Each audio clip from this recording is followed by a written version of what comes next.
Z nami je Luka Klesinc, vodja šole drsanja Lucky Luka.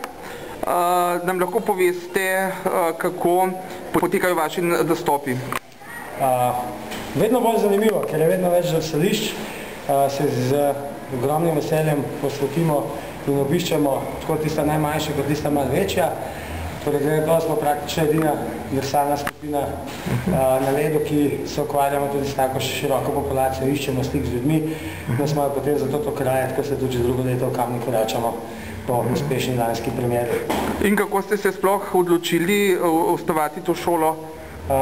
To je bilo pa zelo preprosto, ker večina smo še aktivni, bivši in tako naprej umetnostni drsalci, tako da praktično z cele Slovenije smo zbrani tisti, ki imamo preprosto drsanje radi. Po vrhunski karieri ali pa po neki rednem športnem gostovanju od tega pač težko človek živi, zato poišče neke podobne variante, to so prav gotovo trenerstvo in ukvarjanje z mladimi tekmovalci.